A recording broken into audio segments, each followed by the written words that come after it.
Pivot table, conditional format, nested if statement. Beautiful. Hey man, you still doing that manually? It's not manual, it's a formula. Right, well I just built a prompt that does your entire monthly reconciliation in 9 seconds. Excuse me? 9 seconds. I fed it the GL data, told it to find the variances, and it spit out a summary with root causes. Take a look at this. Where's it pulling the vendor pricing from? It just knows. It doesn't just know. That data lives in tab 34 of my master file, which feeds from an email chain that goes back to 2017. Okay, Boomer. I'm 42. Look, the future is AI. Your spreadsheets are done. Leadership is already talking about rolling this out across finance. Oh yeah? And what happens when it hallucinates a number and nobody catches it? It doesn't hallucinate, it just interprets creatively. Last week, accounting said your tool told them we had negative inventory. Well, that was just a one-time thing. Negative inventory. We're a manufacturing company. Where did the parts go? Did the AI lose them? Okay, fair. But you want to know what the real problem is? What? They're about to roll out a new ERP module that's going to replace both of us. Both? Built-in automation, built-in analytics, no spreadsheets, no prompts, just the system. How bad is the implementation timeline? 18 months minimum. Probably more like 3 years, though. So they'll need workarounds, huh? And they'll need someone to fill the gaps while it's half built. I've got the data. I've got the model. Just one condition, though. We never use the word synergy. Okay, deal. So that is Spreadsheet Guy and AI Guy in an alliance there. And the reason I want to share that video is because one thing that people don't really talk about is how AI might be becoming the next shadow IT. That's just one of many things we're going to cover here in episode 284 of Transformation Ground Control. Welcome to Transformation Ground Control. Ground Control. The podcast that covers everything related to digital transformation. Whether you're embarking on an ERP implementation, supply chain transformation, or any other business or digital transformation, this podcast is for you. 3, 2, 1. Ground control to Major Tom. Hello, welcome to Transformation Ground Control, episode number 284. My name is Eric Kimmerling, your host. I'm also the CEO of Third Stage Consulting. We're an independent tech-agnostic consulting firm that helps clients throughout the world with their digital transformation journeys. I've been in the digital transformation space now for 30 years, and I've seen these cycles come and go, and lots of trends come and go, and the latest trend, as we know, is AI. And one of the interesting things about that video I just played for you in the opening of this episode is I have a series called Spreadsheet Guy. It's a fun series I put out on Instagram and TikTok and YouTube Shorts.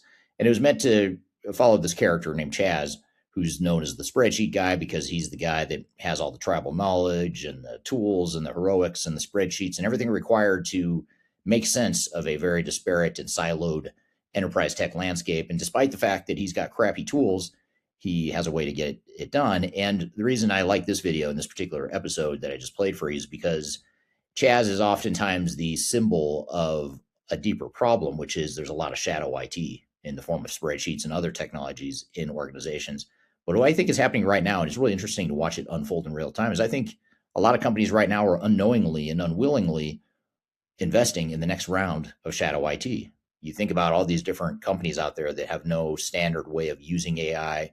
People are piloting AI in their own little micro processes. And a lot of companies out there are finding that they're spending an enormous amount of money without any control or visibility into how AI is being used. And there's no consistency to it either. There's no necessary business objective and not a necessary structured approach to how they roll out AI. And a lot of that is because it's such a new technology. A lot of it's because a lot of organizations haven't defined a future for how they're going to be using AI or how they could benefit from AI. So people do what they always do. They find a way to make it work. And that's exactly why spreadsheets have become so prolific within organizations. It's because people in their own human ingenuity found a way to make sense of broken systems, workarounds, data silos, email chains. Back in the day, it was fax machines and paper documents that people were trying to consolidate. And spreadsheets have persisted for decades now for that exact reason. And now we've got a new form of shadow IT called AI.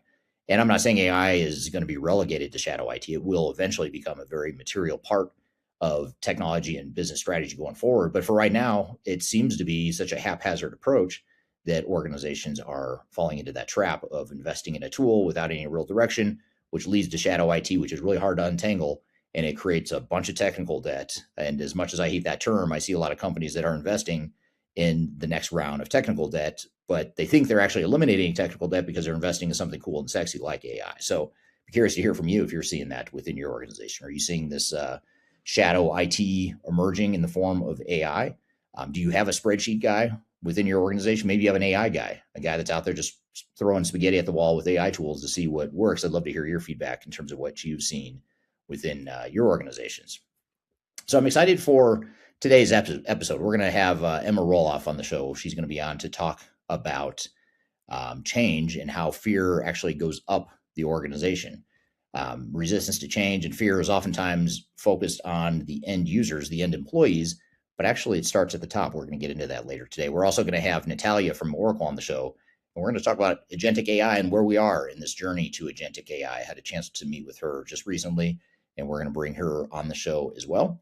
And so before I get to our guest, though, a couple things I want to cover. First of all, and this ties into the spreadsheet guy video I just played for you, the AI mandate is starting to reverse. We saw a year or two ago a lot of companies that said, hey, you've got to be using AI. Companies had been pushing AI adoption hard, and many of them still are. They're pushing on AI leaderboards, token maxing, performance reviews tied to how much AI you use, measuring the use of AI, in many cases forcing organizations or team members to use AI. And employees were told to just embrace AI, go experiment. And now the bill has come due. The piper is coming to collect on the investments or the experimentations we've tried with AI. And that's the danger of technology and the danger of today's cloud and AI technologies is the more you consume, the more you use it, the more it gets embedded within your organization, the more expensive it gets and the harder it is to untangle. And now that organizations are starting to realize how expensive AI can be, because at one point it was pretty cheap to try out, and a lot of AI startups were just trying to get the tool out to as many people as possible. But now these AI companies have invested so much money in their infrastructure, the data centers, that they have to recoup their money. They have to raise prices. They have to start collecting the dues, if you will, from their customers that are using AI, especially the ones that are using it uncontrolled and without any guardrails. So for example, companies that are using a ton of generative AI and consuming there's a lot of consumption within these AI tools that ties up computing power. It costs the AI providers money, and they are passing that along to the customer. So they were, at one point, leaders were embracing AI. They were telling employees to go experiment, and now companies are starting to walk it back. And one example that's making the rounds recently in the news is a major consulting firm that repeatedly told its people to stop using AI models for certain routine tasks, like converting PDFs into PowerPoints, because the token consumption was so out of proportion to just having an associate do the work. So a lot of organizations now are finding that actually having a human do some of this work that they are starting to gravitate towards AI doing might actually be cheaper. And that's super interesting because that it totally defeats the whole promise of what AI was supposed to be, which was supposed to be something that eliminated jobs. And now I feel like there's a bit of a backlash, especially for organizations like in consulting, where they make their revenue from humans. They're not making their money from agents or AI tools, at least not yet, or at least not at scale. So that could be part of it. There's a bias there in terms of wanting to preserve jobs and revenue streams and whatnot. But there's also a real thing here, a real trend, which is AI is starting to become more expensive than people in some cases, especially if you look at lower cost labor cost countries. I know we saw this in the early 2000s when a lot of companies were going through Y2K and their first round of client server ERP systems. A lot of international firms that I worked with in developing countries, especially back then when I was starting to do more international work, I found that a lot of companies in Asia Pacific, for example, especially in China, and China at the time was a very developing country. India was early in its development cycle. And I did a lot of business there, a lot of consulting in those two countries. And in the early 2000s, it was actually just cheaper for them to hire humans to do the work rather than putting in an ERP system or worrying about, capturing and collecting data. And it made it really hard to create that compelling case for change. And I think that's what we're starting to see here with AI, especially in these developing countries. But I think we're going to see it in the US and Western Europe and other developed more developed countries, I guess you could say. But either way, I think that's going to be the interesting thing we have to keep an eye on, is whether or not humans will be cheaper in the long term. Will AI actually save us money? Or is it going to be more of a play of AI is going to cost us more, but we're going to get more value out of it? I don't think companies have gotten to that point yet where they found the value, but we might be headed there. And, this isn't an AI failure. It's a leadership failure, because nobody stopped at the beginning to ask the key questions that have been failed to be asked by leaders for decades now.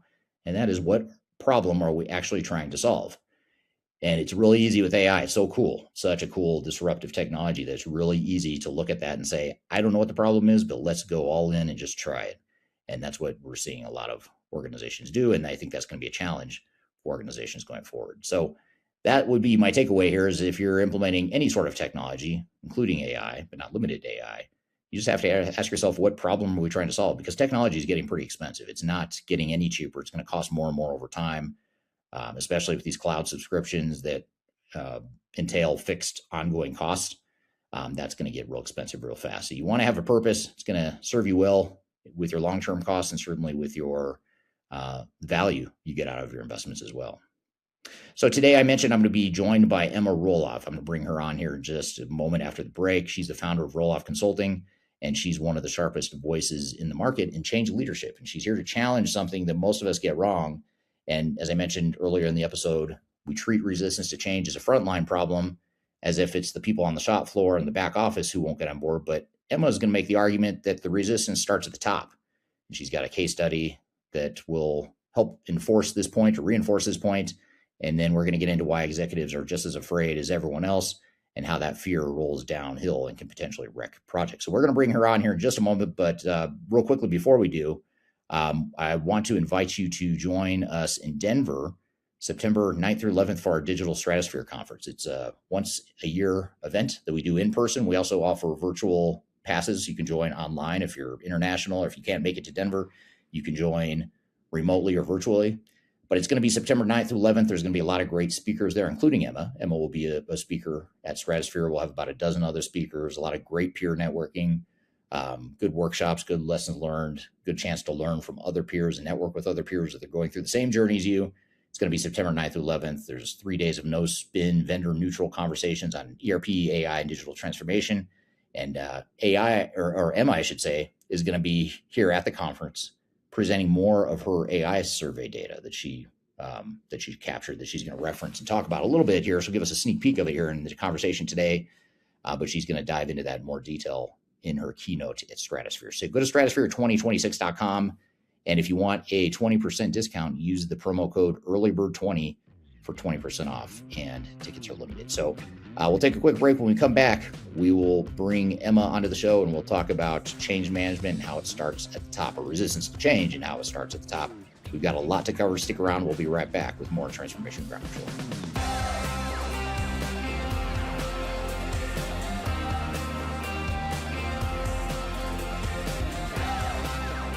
I'm Greg Benton. I'm the Chief Strategy Officer with Third Stage Consulting. And if you are embarking on your digital transformation journey, or in the middle of that journey in 2026, you're going to want to see our digital transformation report.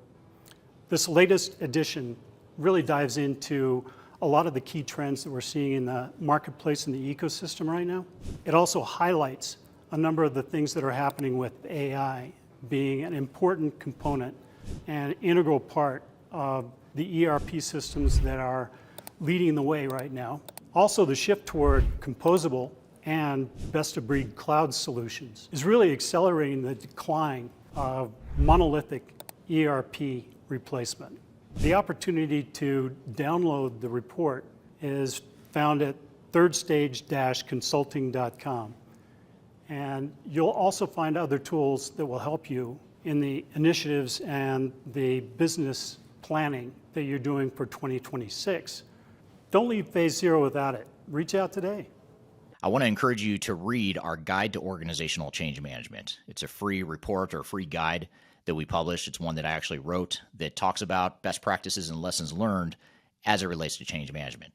So as you know, on this podcast, we cover a lot of stuff related to the human sides of change, organizational change management, including training, communications, org design, all kinds of stuff as it relates to change management. So if you're trying to learn more about change management, or you're looking for more direction and ideas on how to get started on your change management strategy and your overall journey, be sure to check out this guide. You can read it by scanning the QR code on the screen in front of you, or in the links below for this particular podcast episode.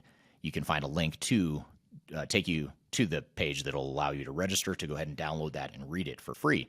So be sure to check it out. It's the Guide to Organizational Change Management, written by yours truly. I hope you enjoy it. Let me know what you think, and hope you enjoy the rest of this episode.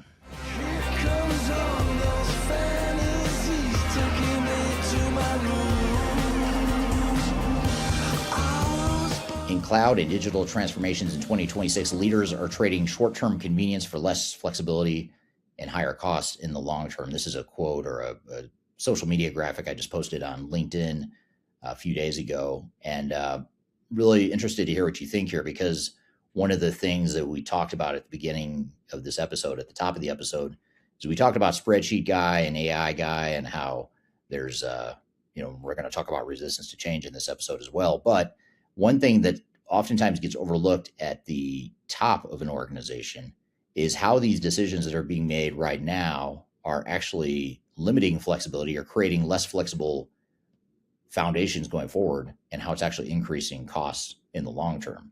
And the reason I share this graphic, the reason I think this is true, is because so many organizations don't realize how much flexibility they had with their on-prem systems, for better or for worse, and they don't realize how little they're going to have going forward in their cloud environments. And so they're giving up a certain amount of flexibility. And some of you may say, well, that's a good thing, right? Why should we be flexible? Why should we recreate the wheel when we could just deploy new ERP or cloud technology? And that may be true for part of your business, but there's going to be a good part of your business where that doesn't apply, or that's not going to work very well. The other thing is cost. I mean, these systems are just going to cost more. Cloud, AI, those are both ticking time bombs of sort that are going to just increase your fixed cost structure. Those costs are not going to decrease over time. They're going to escalate. That's the only direction they have to go, simply because once you've got that vendor lock and you've made these commitments to these vendors, your switching costs are so high. And when your switching costs are high, you're going to get charged more. It's just the way basic economics works. Now, the only way around that is if the government steps in and regulates it, or forces vendors to let customers out of contracts, or to force some sort of price concessions over time or whatever. I don't know if that'll ever happen, but that'd be the only way out of it. So just something to keep in mind as you're defining your digital strategies, and it ties in to this whole AI conversation we're going to have here in just a moment here with Emma. And I'm excited to have Emma on the show. She's been on this podcast several times before, and we're going to bring her on here to talk about how change resistance starts at the top. So Emma, thanks for being here today. Hello, thank you for having me back again. Yeah, thanks for being here. So tell us a little bit about yourself for those that don't know you, or maybe they haven't caught up with you recently. There's a lot. They may not know you, and you've also probably got some new stuff you want to talk about too. Lots of moving parts. Yeah. So my name is Emma Roloff. I'm the co-founder of Roloff Consulting, and we focus in on the concept of digital leadership in the work that we do with our clients. And so the best way to describe that is the stuff that we're going to be talking about today: internal leadership, what it means to lead in a world full of technology inside your company, as well as how to take your mission and vision that you have for your company out to the market and build authority and trust through tools like social media and online content, as well as a little bit of sprinkle of like the professional development that's needed on the leadership side to be the kind of person that can show up and lead a change, try new things, experiment. And so we have a couple of different things that we have underway that are tied to that. My husband and I run our company together, which is why we creatively named it Roloff Consulting. And so James and I are currently in the final stages of working on a book covering this concept of digital leadership. We have an online community that we run that's focused, again, on both of those areas of internal and external leadership. And then we have hands-on consulting, both on the change side, as well as that how to build authority in the marketplace, and kind of more of the sales and marketing side of things as well. Very cool. So what made you decide to write your book? What was it that inspired you to write it? So James is more of a writer than I am by trait. This is kind of a second iteration for him of some of what he wrote about in his first book, which I think he no longer has published. It was like a self-published book early in his career that went through an Amazon editor, and he was like, ooh, let's take those concepts and repackage them. So that was part of it.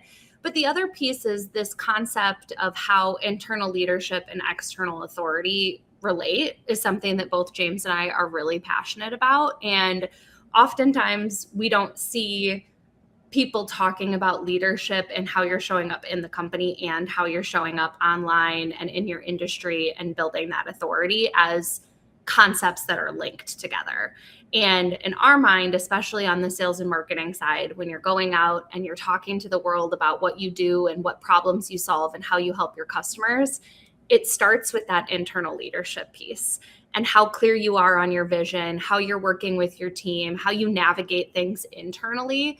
And what we found is in a lot of our work with clients, we were getting in to start talking about how are you putting that message out there? And then we'd find our way back at the beginning, kind of asking some of those foundational questions and offering clarity to our customers to like work through that process of who are you?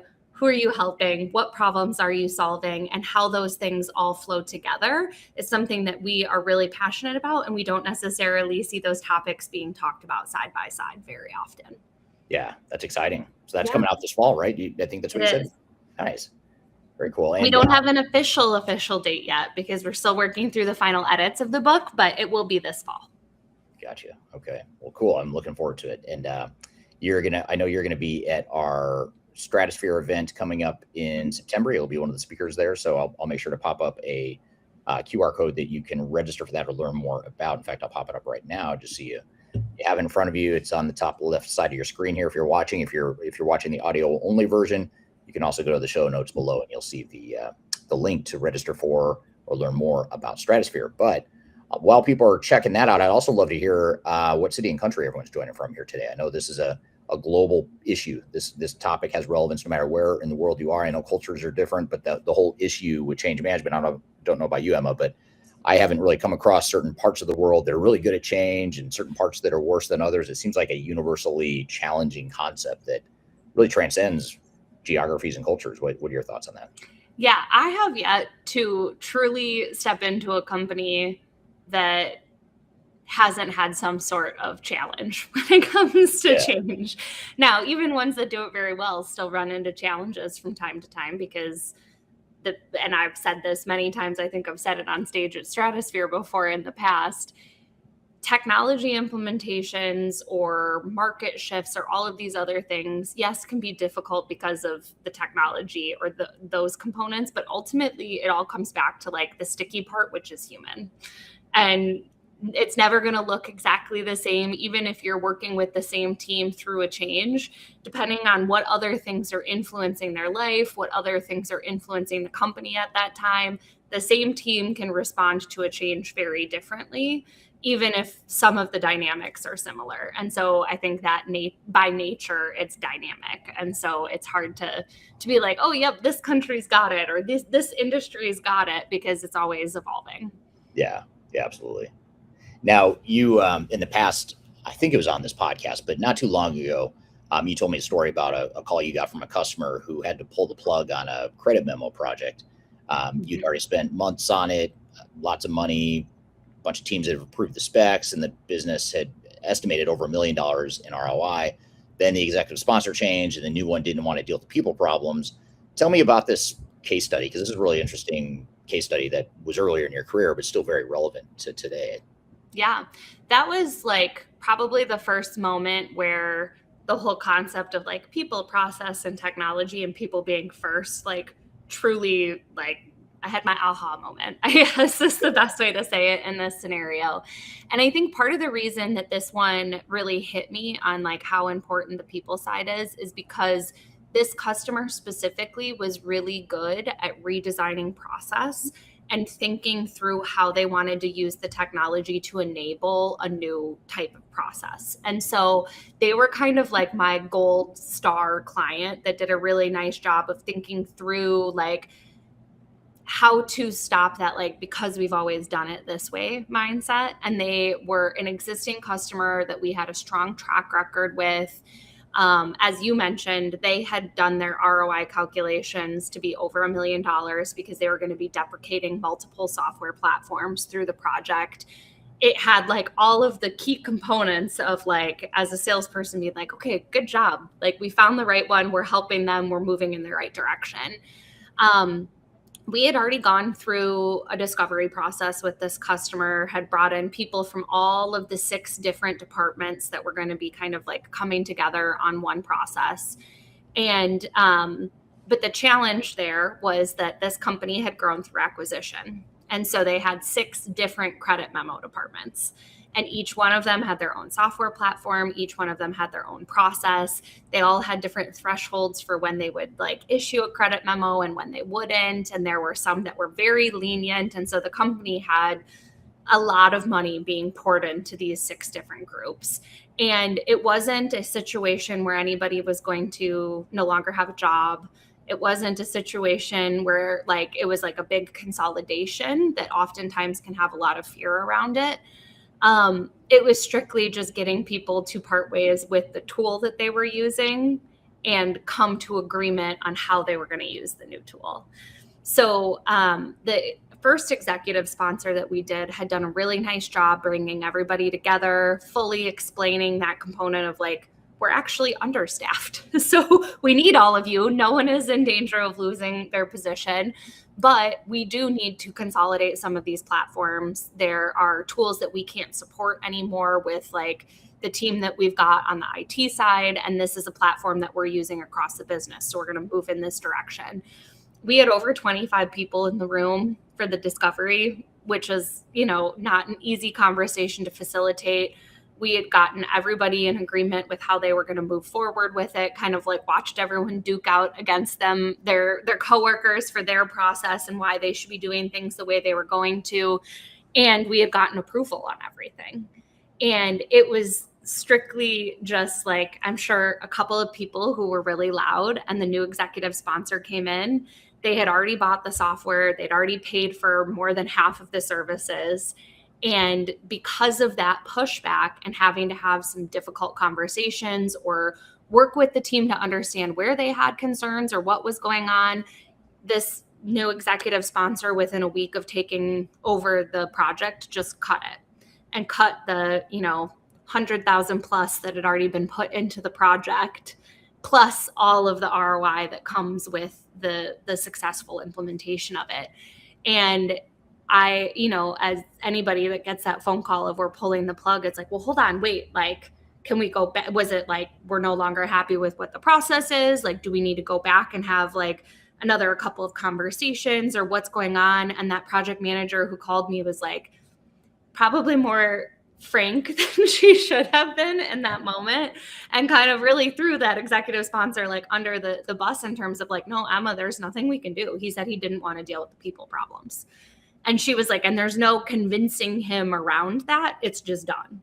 And that was my moment where I was like, how do you get to the point of being a leader at this level in a company this size who can't handle a couple of difficult conversations to figure out how, as adults, we all move forward with a solution that feels doable for us.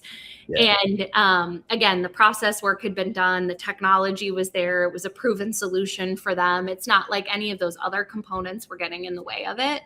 And that's when I started to kind of like, in my reconciliation process, look back at other implementations that I had worked on, and which ones were successful and which ones did it feel like we were pulling teeth to try and get through the finish line, or who ended up having the type of adoption that gives a company the ROI that they need when they make these investments. And I started to see that like change leadership piece really emerge as like the common denominator across my customers who were finding the results that they were hoping for.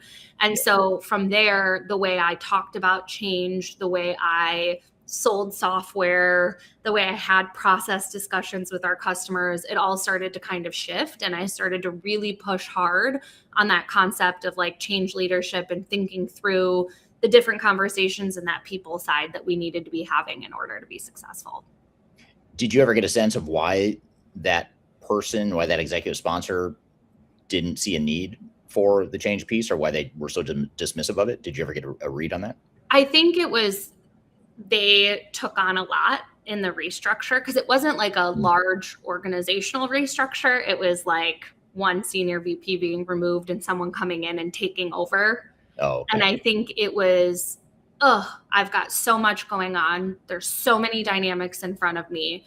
And this one, there's some people that are squawking about it. So let's push it aside and just be done with it. Yeah. As opposed to like, oh, let's think about like the impact this could have on the business and what a little bit of work on the front end could do to help us get through this. And I continued to work with that customer for a number of years after that, and they continued on with the status quo for a number of years. It's not like they all of a sudden brought in a different solution to replace it or something along those lines. They just kind of kept limping with all of those 6 different systems for quite some time. I want to add real quickly to the story that Emma just told, because it's one of the clearest examples of leadership resistance I've ever heard. A company that grew through acquisition ends up with 6 separate credit memo departments, 6 different software platforms, 6 different processes, 6 different approval thresholds, and consolidating them was over $1 million in ROI, or it was worth over $1 million in ROI, mostly from retiring redundant software. Nobody was losing their job. In fact, the company was understaffed. This wasn't a layoff in disguise. But the original executive sponsor did it right. He brought 25 people together, explained the why, reassured everyone's jobs were safe, ran a real discovery process, and the specs were approved, and then the software was purchased, and most or half of the services were paid for. Then the sponsor gets replaced. The new executive walks in, heard a few loud voices, a few squeaky wheels pushing back, and he killed the entire project within a week. And his reason, according to the project manager, is because he didn't want to deal with people problems, as Emma just described. And they'd spent over $100,000, and all that money was just gone. $1 million more, or $1 million or more, plus in ROI, all gone. And the company limped along on those 6 disconnected systems for years after. And there's really 3 lessons or 3 takeaways here. One is that wasn't a technology failure. The process work was done. The software is proven. Every technical box was checked, but the only thing that killed it was a leader unwilling to have a handful of difficult conversations. The second lesson is that avoiding people problems doesn't make them go away. If it makes them, it really just makes them permanent. The executive thought he was clearing his plate, but what he actually did was lock in years of inefficiency and cost. And then the third lesson here is that a single leadership change can undo everything. If your project survival depends entirely on one sponsor's personal appetite for conflict, you don't have a governance structure. You've got a coin flip, and you're leaving success to chance, which is exactly where you don't want it. So when we talk about resistance to change, you've got to stop looking down at the front line and start to look up at the top of the organization. And this is why I enjoy this conversation so much, is because usually, like I said at the top of the interview, we don't think about resistance to change we usually don't think about resistance to change as it relates to executives. Usually we're thinking about the front line employees. Maybe we're thinking about mid-level managers, but it's not very common, or it's not frequent that people will say, well, hold on, maybe the executives, maybe the leadership is the problem. And so I'd be curious to hear from you if you've experienced this or seen this within your organization. So we've got a lot more to cover. I'm going to keep going here with this conversation here in just a moment, but first we're going to take a quick break. We'll be back with more Transformation Ground Control. I met her in a club down in Old Soho, where you drink champagne and it tastes like Coca-Cola. C-O-L-A. If you only attend one event this year, make it Digital Stratosphere 2026. It's our annual flagship conference. It's going to be September 9th through 11th in Denver, Colorado, the same location as we held it last year. It's 3 days where digital leaders, ERP practitioners, and transformation experts come together for no-spin, vendor-neutral conversations on ERP, AI, and digital transformation. There's no marketing fluff. There's no pay-to-play sponsorships, just real practitioners sharing real lessons. Go to thirdstage-consulting.com/stratosphere to learn more and register. Tickets are limited, and these always sell out, and I'd love to see you there. The last thing you want to have happen is for your digital transformation to end up in court.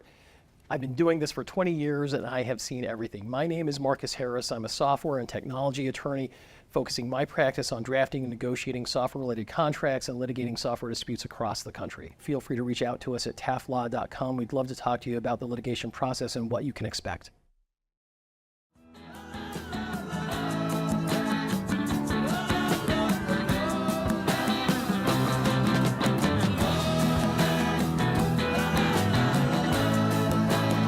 Welcome back to Transformation Ground Control, episode number 284. My name is Eric Kimberling, your host here today. This is the tech agnostic podcast that covers everything related to digital transformation, including people, process, technology, and strategy. You can find new episodes every Wednesday by going to transformationgroundcontrol.com. I want to share with you this social media graphic, and if you're listening to the podcast, or if you're listening to the audio only version of the podcast, I'll read it to you. But this is hosted here by Sam Gupta, who's an independent ERP analyst at Elevate IQ, and he's based out of Canada. And he put some good content here out on LinkedIn, and I follow him pretty closely. And he put this image that's funny but true, similar to the Spreadsheet Guy. And that's why I wanted to share it, because I shared with you a clip from Spreadsheet Guy at the top of this episode. And this graphic here is very relevant to not only that, but what we're talking about with Emma in our interview as well.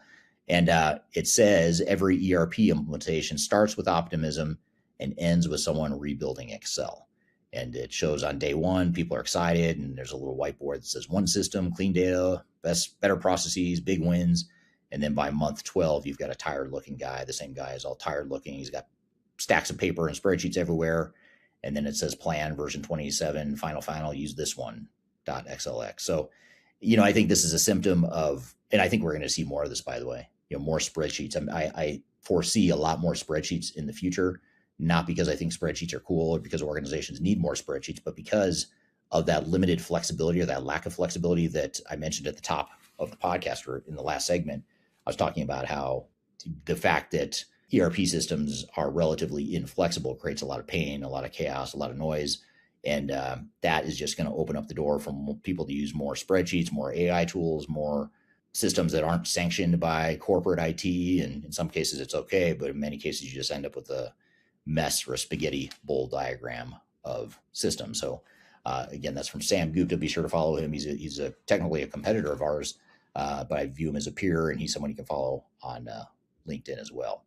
So we're here talking with Emma Roloff, and we're talking about how resistance to change isn't just a frontline thing. It actually starts at the top. So I want to keep going here with the conversation for not wanting to deal with people issues, thinking that maybe you just don't have the time to have it on your plate. You've got too much on your plate. Well, you're just creating more problems. They're going to take a lot more time to clean up than if you just would deal with it up front. And that's it's such a ironic, if that's the right word, or ironic choice of path, but we see it a lot too. And it always fascinates me too. I never quite understand it, but I suppose if you've never been through a massive change like this, to see the collateral damage of not addressing people, then your instincts might be, how hard can it be? Yeah. I think that's often what it is like, oh, well, that's the easy part. We just need to tell them we're doing it. Yeah. Like, oh, no, there's a little bit more than that. or you see, like, I don't know if you've seen this too, but like in that example you gave, you got 25 people in the room. They might've been a little bit excited, like, oh, that's cool. Like you can do all this cool stuff. And so it's easy to think change isn't gonna be hard for us. I get why other people might struggle with it, but we're going to be fine because they're excited about this new technology. And therefore, again, how hard can it be? It seems like it's almost like a falsified or a false sense of optimism or false sense of change acceptance when we haven't even gotten below the surface of what the change really entails. And that's where people start to freak out. Yeah, I think, and to your point, there was excitement when the leader who was leading it was excited for it and was like, we're going to get through it together. We'll have the conversations that we need to. But again, I wasn't privy to like the week of transition. So yeah. I got the phone call like, hey, there's a new executive sponsor. This person is no longer with us. Here's the person that's over the top of it, and he doesn't want to deal with this anymore. I don't know if there was a sense of like unease and panic of a leader being let go that led to different feedback or different reactions to the change and uncertainty that was surrounding things as a whole. And again, even like that same executive sponsor was the executive sponsor for other projects that we worked with that customer on in different avenues. So it's hard to say without all of the information exactly what caused the people problems to erupt on that one. He also wasn't a stellar people leader in some of the other implementations either. But he at least didn't pull the plug on him. Right. He didn't have the best track record to begin with. I'm going to ask you a follow-up question to that is highly likely to trigger you. So bear with me for 1 second. But I'll get to some audience questions first, though. It'll build on what we were just talking about. But Jennifer on YouTube says, hello. Thanks for being here, Jennifer. Marinda on LinkedIn says perfectly quantified Emma. It all begins with internal leadership. And I think that's a great point. I actually posted today on LinkedIn just a poll, real simple poll, like it had like 4 or 5 options, like what are the main what's the main cause of failure? Because I always like to get like people's knee-jerk reaction. Like if you had to pick one reason why a project fails or struggles, what would it be?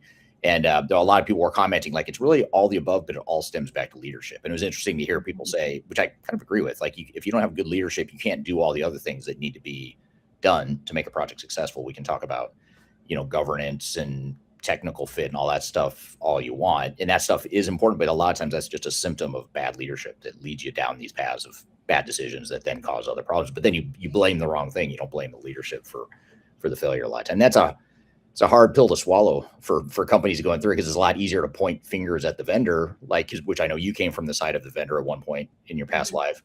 It's easier to point fingers at your old self and say, well, you sold me this bill of goods that is impossible to implement, rather than taking accountability and say, well, I'm the one that made all these decisions about how to implement it. It's a good point there, Marinda. Got a couple hand claps here from John on YouTube, thumbs up from Gerald on LinkedIn. Here's a question from Erica on LinkedIn. Erica says, I'm from Austin, Texas, currently at a conference in Albuquerque, interested to hear about the leadership development component. I'm curious to learn how to support leaders who were promoted for subject matter expertise with developing the strategic and change leadership skills. So that's really the key. And I know it cuts off here. It's a bit hard to read, but it's let me put it back up. But people, I think I've heard you talk about this on TikTok or somewhere. I've heard you talk about this a bit around, you get leaders that are, they're good at what they do. They might be good at sales. They might be good at finance, whatever they are. They're subject matter experts, and then therefore they get promoted. Now they're a leader, and they haven't necessarily had their skills keep up with doing the soft stuff beyond just your technical knowledge of your domain area. What words of wisdom do you have? What are your observations around that? Well, Erica, if you're thinking about like helping support other leaders, the fact that you're even having like the cognitive process to be like, oh, maybe these people who are coming into this brand new role need development. That's step number one, because you're right, Eric. I've talked about this concept. I heard, and I can't remember where, I didn't come up with this, but I heard someone refer to it as accidental leaders and or accidental managers. And I think that concept rings true. I think there's a couple of things. So one is recognizing that not everybody who is a great individual contributor needs to be or wants to be a leader. And I think a lot of times what ends up happening is people feel pushed into leadership or management roles because it's the only way for them to advance in their career, because they can't keep getting raises or keep progressing if they're not willing to take on a team and manage a team.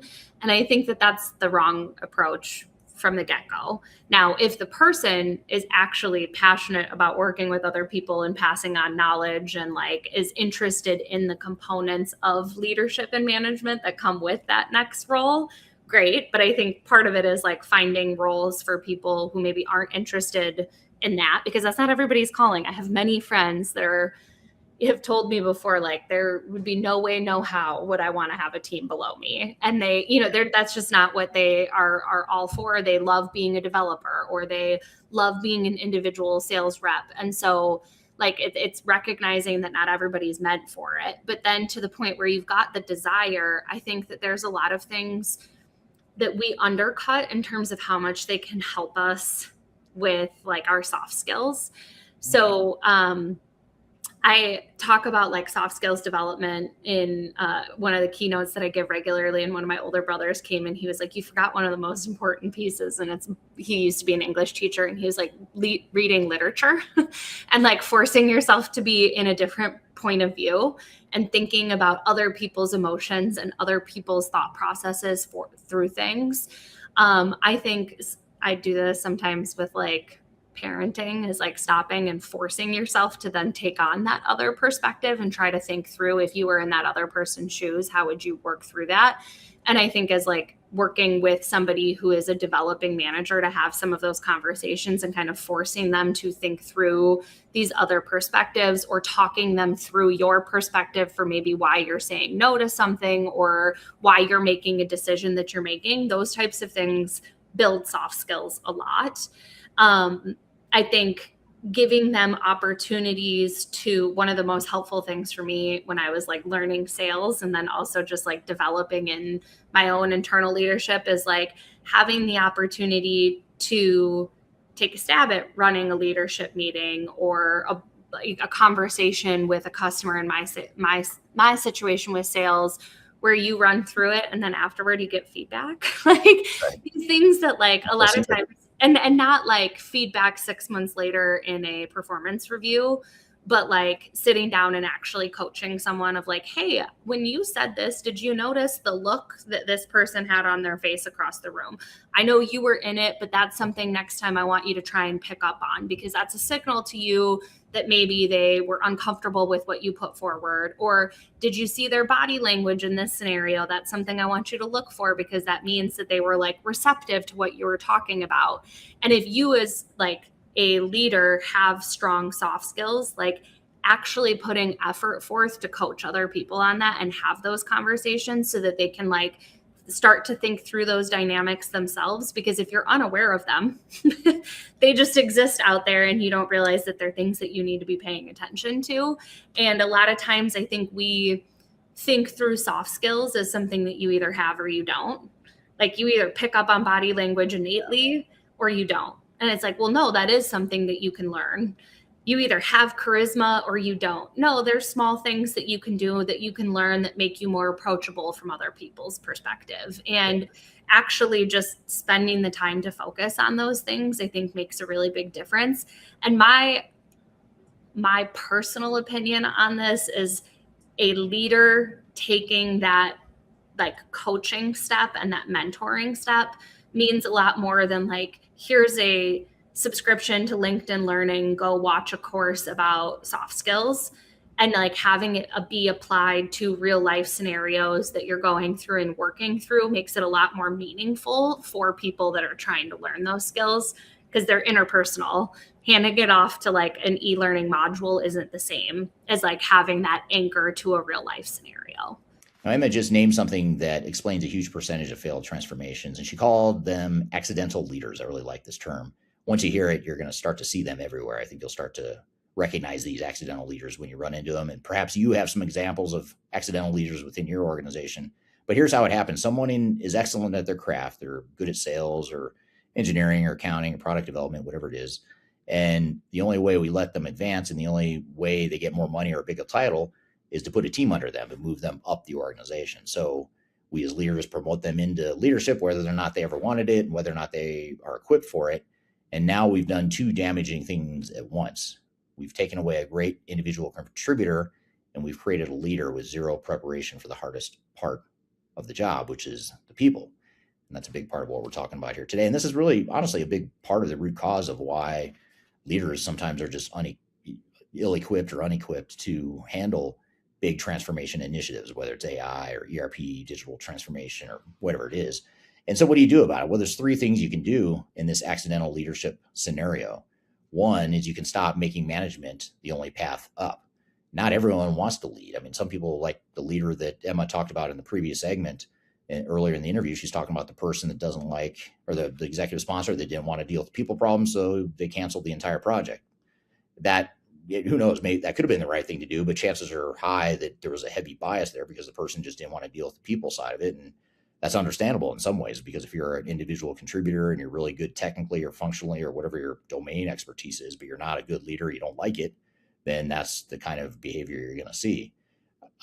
So a way around that is to build advancement tracks for people who want to go deeper in the craft rather than wider across a team.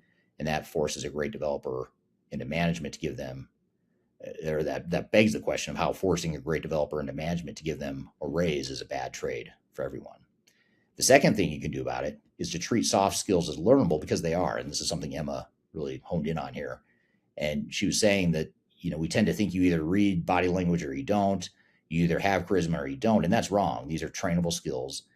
Emma talked about her brother, who's an English teacher, and how he made a point, which is that reading literature builds the muscle because it forces you into someone else's perspective. And I can attest to this too. I never really thought of myself as a salesperson, never thought of myself as a charismatic person or a leader or someone that people would follow. It took me a while to build the confidence and to sort of build those muscles and then start to use and flex those muscles. And I'm still learning. I'm always learning about how to be more charismatic, how to be a better speaker, how to engage people more, how to get people more excited.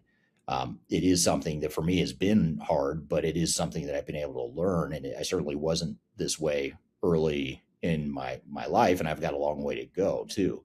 So I totally agree with Emma there. And then the third thing you can do is to coach in real time, not in the annual review. And this is a really big one that gets overlooked a lot. So you don't want to hand someone a LinkedIn learning subscription and call it development. You want them to run the meeting. You want them to debrief immediately and give the coaching right there on the spot, similar to what an athlete would do or what a coach of an athlete would do. You don't see them necessarily waiting until after the game or a few days after the game to give the coaching. You see them on the sideline during a timeout or during a break or on the bench. You'll see the coach coaching the players, telling them what they can do to improve right there on the spot while it's fresh in their minds, while the mistake or whatever they could have done better is still fresh in their minds. And so that kind of anchored in the moment coaching is more than any course because it's attached to a real scenario that they just live. So if you're promoting people for expertise and then wondering why your projects stall on the people side, this is why. And so you want to fix the development side of things, not just the org chart. Have you ever worked on a project with a leader like this, or have you ever worked for a leader like this? And when we say like this, it could be what Emma just described, the accidental leader that is a subject matter expert, but not necessarily a good leader, and or someone who didn't really believe in the people side of change. I'd love to hear just the comments from the audience here. Have you seen this before? Does it sound familiar? Do you work for one? You don't have to mention them by name unless you want to. Well, we'll keep it anonymous. We won't tell anyone, we promise. But I want to ask you about this, Emma, partially because I know I have a feeling it's going to trigger you just because I've seen you talk enough about it on Instagram. But let's talk about AI, leadership and AI, and the shiny silver object. AI, surely everything you just said, and I'll just go ahead and just dive in and trigger you and tell you what I know you don't want to hear. But surely everything you just said is different now because AI is going to change everything. So therefore, the people part of what you just said isn't as important. What are your thoughts on that? I think it's bullshit, Eric. I think that's exactly what every video you put out there on TikTok. Yeah, and this is the part, like, I do understand that AI has more advanced capabilities than other tools and technology that maybe we have been working with in the past. But in my mind, and I think in the mind of many other people, the goal of technology should be to enable people and enable processes that are helping people. And I think when we talk about shiny object hunting, and specifically like how much that seems to have like spread across the world in an instant when AI became available, we are so fixated on technology for technology's sake that we have lost the plot of what we're trying to accomplish. And when you say things like, oh, well, it's, AI is so easy to use, anyone can prompt it, like, we don't need to think about training. Well, I did a survey and most people said that they feel incredibly underprepared to utilize AI because their company isn't training them at all. And like only 20% of respondents in my AI survey, which I'll be presenting a little bit more at Stratosphere about, said that there is any sort of formal AI training happening in their company.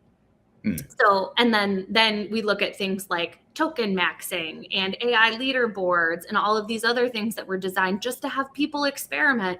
Well, none of them led to the types of outcomes that companies were hoping for. And now we're seeing all of that stuff be stripped away and companies coming back and saying, actually, please don't use AI for that. Please don't use AI unless it's helping advance X, Y, and Z. And it's like, now the companies are begging the people that they asked to go out and experiment to stop experimenting without a why. And it's like, well, that's kind of your job. That was your role within this whole thing, was to have a real reason for why we're going to use the technology on the front end. And you didn't give people that. So they went out and they figured out how to experiment or how to use it because you were just looking at the outcome of using the technology because we lost the plot. And the plot needs to be that why. And if you want to get outcomes from technology, it has to go back to that why. And it has to go back to solving a real problem that your people can attach to in some capacity. And that doesn't go away just because the tool is cool. Yeah, and obviously, I could keep going for quite some time, but I'll stop for a minute. So I want to stop for a second here and give a quick myth bust. Emma covered this one about as bluntly as anyone can. And she said the myth, or she highlighted this myth, AI is so powerful and so easy to use that the people matters less now. The people side matters less now. And that's exactly backwards. Here's the data. In Emma's AI survey, only 20% of respondents said their company had any formal AI training at all. So only 20% of respondents said their company had any formal AI training at all. Meanwhile, most people reported feeling deeply underprepared to actually use these tools. So we've handed people the most capable technology of our lifetime with essentially no instruction because someone decided that anyone can just prompt it. And then we look at what companies actually did instead of training. They set up AI leaderboards, token maxing, performance reviews tied to AI usage, all designed to force experimentation without ever answering why and what is it we want to accomplish. And then what happens? Well, none of it produced the outcomes that leadership expected. So now these same companies are stripping it away and telling employees, actually, please stop using AI for that. So they're doing a total 180 here. And you have to think about how absurd that loop is. You told your people to go experiment without a purpose, and now you're frustrated that they experimented without a purpose. And now your costs are higher, and there was no purpose, there's no ROI, there's no tangible business value. And that was your job. That defining the why was your job if you're a leader, but it didn't happen. So here's the truth. The goal of technology has always been to enable people and enable the processes that serve the people. When we get fixated on technology for technology's sake, we lose the plot. And AI doesn't change that. If anything, AI raises the stakes because now you can waste money faster and at greater scale than ever before. So the tool being cool has never been a strategy. The tool being something that's disruptive and groundbreaking and something with so much potential, that's not a good strategy. And it's probably not true. It's probably not necessarily untrue, but the most powerful technologies without direction and purpose is going to be an expensive money pit that's going to just create more disruption than value. So that's something to keep in mind. And that's why the myth that we've got to bust here is that AI doesn't make the people stuff any less important. So we've got a lot more to cover here with Emma. We are going to take a quick break. We'll be back with more Transformation Ground Control.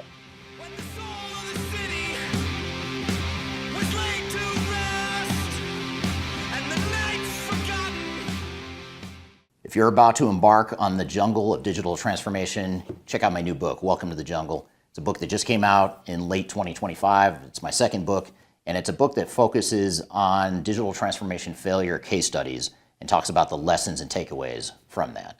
It's 300 pages packed of all the lessons and things that I've learned from having been an expert witness in lawsuits related to digital transformations and also with our team helping clients recover some of their failed projects. I've included as many lessons as I could possibly fit into one book here.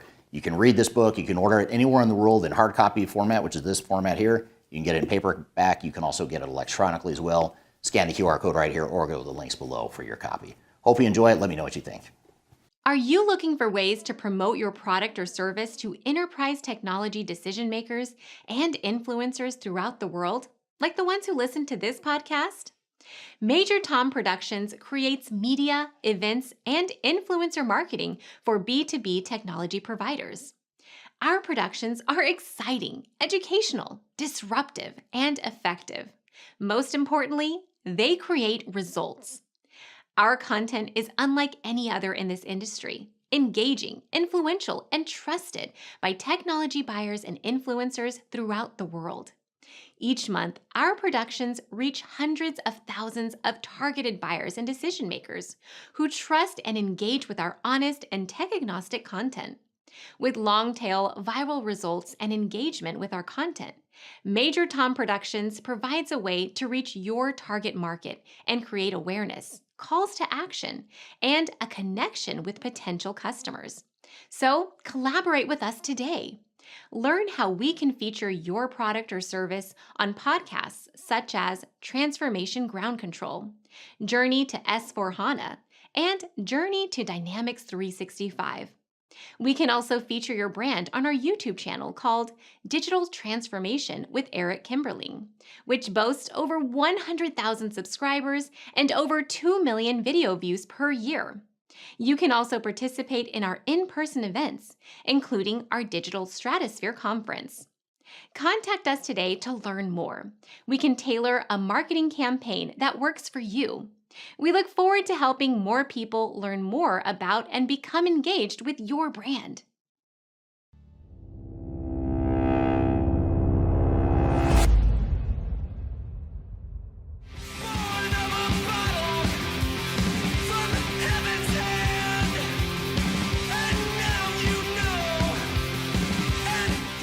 Hello, welcome back to Transformation Ground Control, episode number 284. My name is Eric Kimberling. You can find new episodes of the show every Wednesday by going to transformationgroundcontrol.com. And if you like this content we're covering here today, every week we cover tech agnostic topics related to digital transformation, including strategy, people, process, technology.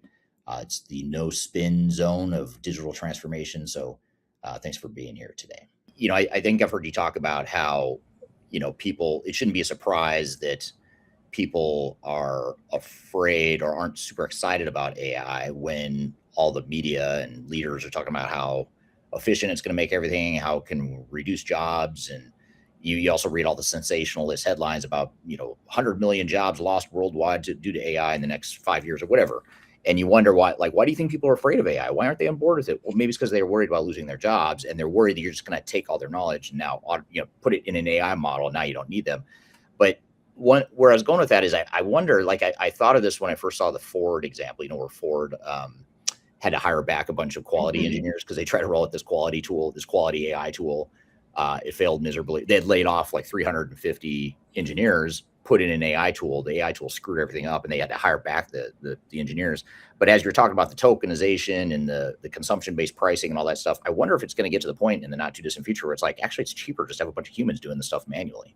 I almost feel like it might send us backwards, I think it's hitting that point at this point because so many companies went so far into that promise of we're going to be at the efficiency gains without actually thinking through, that's not to say that we couldn't reach a point 20 years from now where all of a sudden we're operating in this completely autonomous era where humans just get to sit on the beach all day. I'm using that idea. We get to sit on the beach all day and do whatever we want because the computers are doing everything around us. And if you listen to Elon Musk, he'll tell you that money won't matter by 2030 because the world is just going to run on these robots and you just get to do whatever you want and money is no longer an object. But I have trouble seeing that vision, by the way. I do too. There's many questions that I had when I heard that interview clip. But to your point, there is massive fear surrounding it. So there's the components of people not wanting to support it because they're afraid of it. But then the companies got so enamored with this promise of ultimate savings with minimal amount of work. I the part that I'm still grappling with is I knew FOMO was a powerful tool. I'm a career salesperson. I would be lying if I said I didn't know that fear was a motivator for people, right? Right. I knew it was a powerful motivator, but never did I believe that it would be able to sway markets and create the monster that it's created over the last couple of years. And these companies just thinking that every piece of wisdom of how we use technology, how businesses work, and the way that everything has always been done all of a sudden goes out the window because there's a model that can predict the best next word that should come when you ask it a question. Right. Yeah. And honestly, while we were talking about this, I got so fixated by the thought that we bought into the FOMO piece. I'm not sure if I actually answered your question. well, actually, and I went down a rabbit hole in my head too, thinking I remember you talking about FOMO well before the whole AI thing started. And to your point, you're starting to see it pan out now. But I think where you're going with that is FOMO is leading executives, leaders, the whole industry is going down this path of going all in on AI. And we were talking about how the backlash, what is the backlash against, maybe people realizing that shiny object is not so shiny. Maybe the humans are better. Or maybe that's right. And whether we're going to see, I think to your point, you brought up Ford. There are a number of other reports that I have seen coming from companies like Accenture Now, again, I'm not in Accenture, so this is just like hearsay from the headlines, but companies like Accenture have started telling people, like, actually, please stop using the AI model for these things. We want you to go back to using like associates for this work. Like, please, like, go back to the people, because we cannot afford to keep doing these things that just churn on tokens. The example that I saw in an article recently was that, like, they had tied performance to AI usage at a partner level. And one of the things that partners were doing was asking their AI model to take large PDF documents and turn them into into PowerPoints for them. And the amount of token consumption for that activity was like completely out of whack for what they should have just been asking associates to build their PowerPoints like they've done for decades. And so, like, that was the example that they were using in this article, that they've come out and said, please stop using AI to convert PDFs into different file types. Like, if you need that, like, do it in an alternative manner, or use like associates that we have on staff. And I think like consulting firms with like these younger, like brand new, you were one once upon a time too, but these brand new like college grads that are working, and they're definitely getting paid a lot less than it would cost for like AI to do certain tasks. And so I think we are starting to see some of that happen. And I think the pendulum always swings, right? Yeah. And that, like, where we are 5 years from now will probably be somewhere in the middle, and we'll get better at identifying where and when we should be using this technology, as opposed to let's use AI for everything all the way just for AI's sake. And I think we were up on one side, definitely, when we saw leaderboards and, again, the performance reviews tied to whether or not you were using AI and how much you were using it, to now maybe the swing back to like, we didn't get the ROI. The CFO says no more. We're cut off. Like, we're not doing it anymore. To then, okay, now we have established use cases. There are people that have figured out where it makes the most sense. And then maybe it'll swing back until it finally kind of centers out. We figure out where it's the right tool. And then something new will come in and shiny and sit on top of it that we all get distracted about. And that pendulum will fall somewhere in the middle. Yeah. Yeah.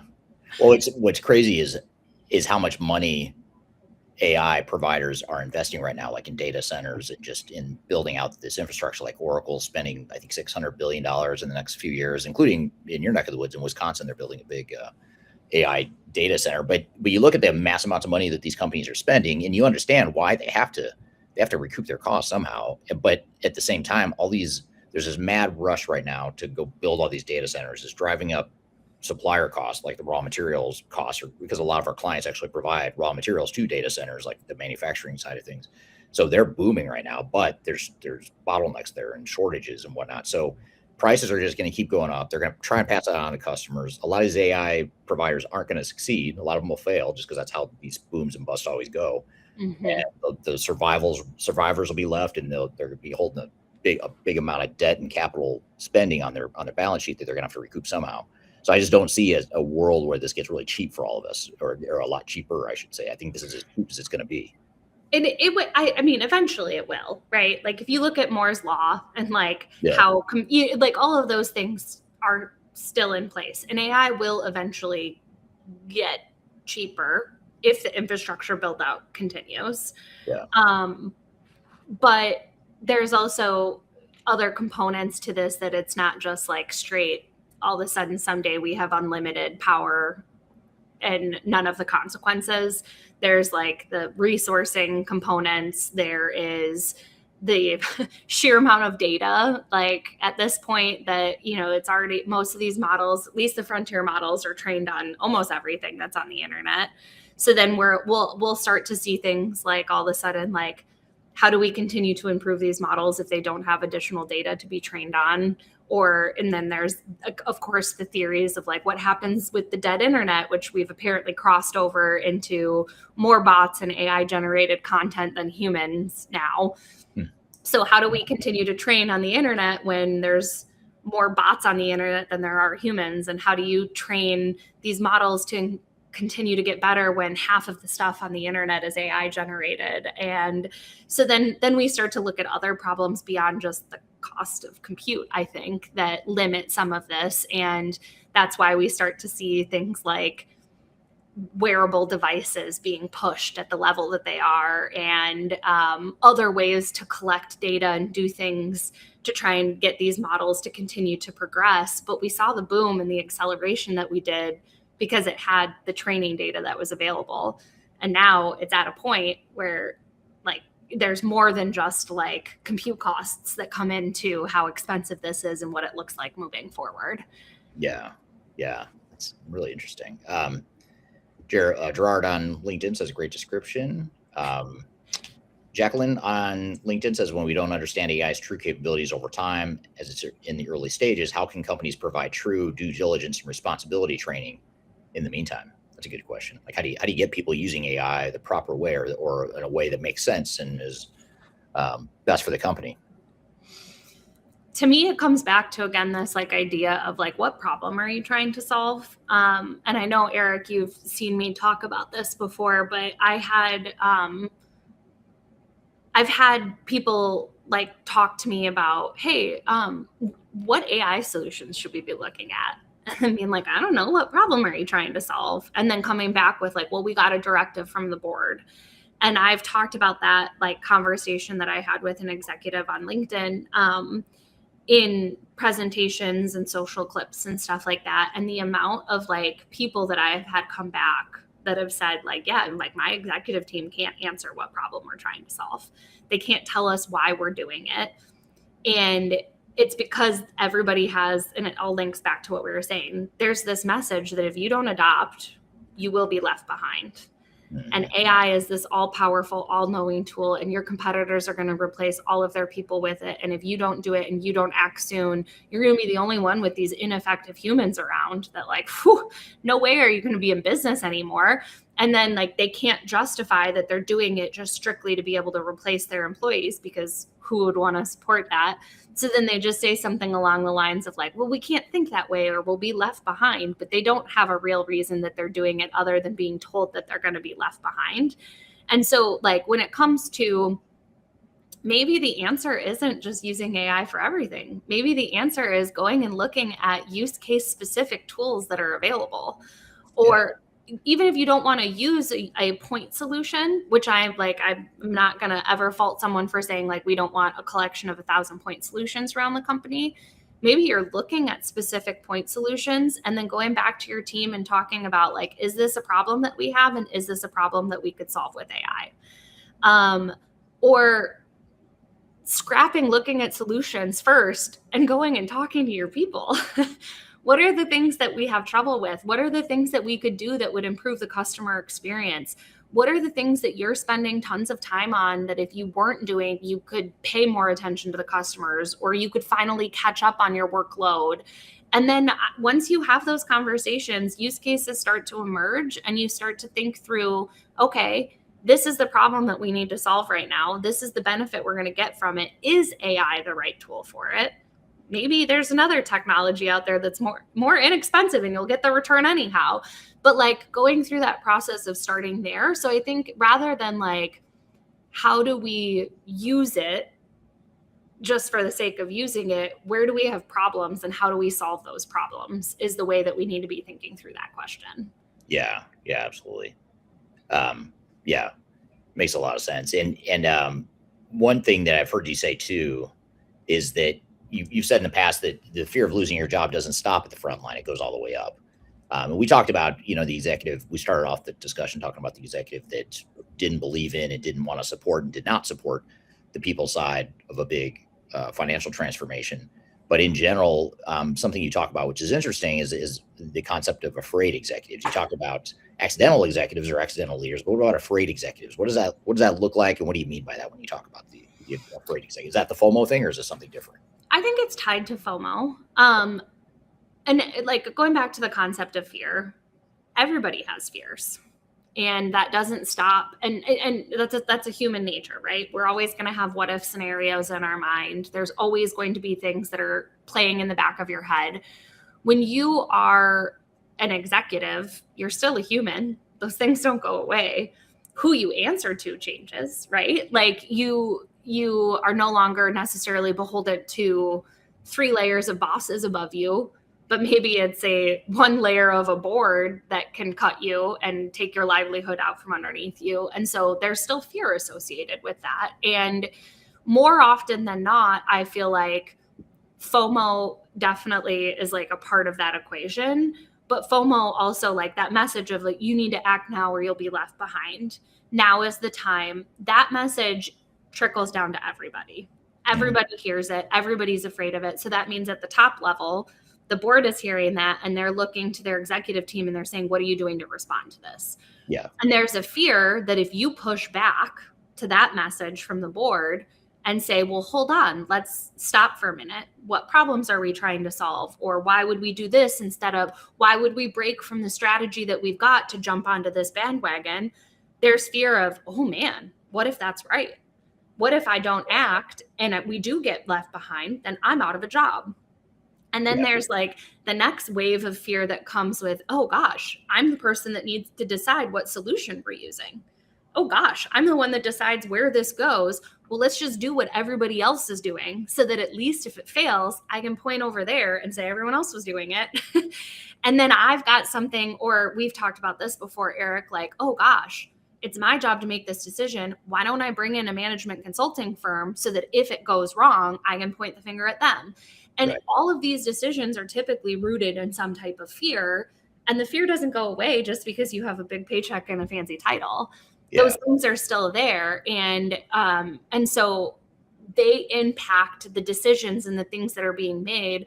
And then I accidentally one time on a live said this wrong, but it kind of stuck. And I said like leadership rolls downhill. And I meant to say leadership. But like those decisions that are motivated by fear roll downhill and impact the employees that are then ultimately the ones that are left with like a half-baked solution or a consulting firm that's just focused on getting more hours against their billable rate. And then you've got or a solution that didn't actually meet the need because the needs analysis never actually got up to the people that were making the decision on the platform. And all of those fear motivated things that happen at the top impact the way that change is adopted at the bottom. And it can all be reversed by just stopping and asking the question why at the beginning. Yeah. Here's an alternate view that goes against or runs counter to traditional change management thinking. And that is that your executives are just as afraid as your frontline employees. They're just afraid of different things. So it's not that they're any more or less afraid. It's just that they're afraid of different things. And so it's easy to think that the leaders are not afraid. It's really the frontline employees. Well, everyone's a little afraid, and just for different reasons. But we build these entire change programs around managing frontline fear.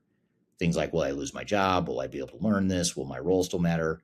And these are all legitimate fears, and we address them. But we act like fear stops at a certain pay grade, but it doesn't. You became an executive, but you didn't become inhuman. You're still a human. What changes is who you answer to. Instead of three layers of management above you, it's a board that can end your career in a single meeting. And as Emma laid out exactly how that fear cascades, the board hears adopt AI now or get left behind, and they ask the executive team what they're doing about it. That's step one. Then the executive is afraid to push back because what if they're right? What if we don't act and we do fall behind? Then I'm out of a job. So then the executive acts without a why. And then the next fear kicks in. What if I picked the wrong solution? Well, let's just do what everyone else is doing. So if it fails, I can point to the industry. Or better yet, let's bring in a big consulting firm. So if it fails, I can point at them. Every one of those decisions is rooted in fear, not strategy. And this is a fear-based decision-making process that has been inherent in leadership, especially as it relates to digital and technology projects for decades now. It's the same pattern repeating itself. We've seen it in history. It's happening again today. And every one of these decisions is rooted in fear, not strategy, and they roll downhill. The employees at the bottom end up with a half-baked solution, the consulting firm optimizing for billable hours in a system that never actually addresses their needs because the needs analysis never made it up to the person making the decision. So Emma's data that she talked about really does back this up. In her survey, both executives and individual contributors reported the same intensity of pressure to adopt AI, 4 or 5 out of 5. It's just same pressure, but a different form. So if you're building a change strategy, you don't want to just manage down. You have to ask what your leadership is afraid of, because unaddressed executive fear does more damage to transformation than any amount of frontline resistance. So We're going to keep going with this conversation here with Emma, but first we're going to take a quick break, and we're also going to bring on Natalia from Oracle. She's going to be on to talk about agentic AI and some of the direction that she sees the industry going, and she's going to talk about it from a vendor perspective, from Oracle's perspective, how they're investing in agentic AI. We've got a lot more to cover. We've got Emma and Natalia that have a lot to share, so be sure to stick around, and we'll be right back with more Transformation Ground Control.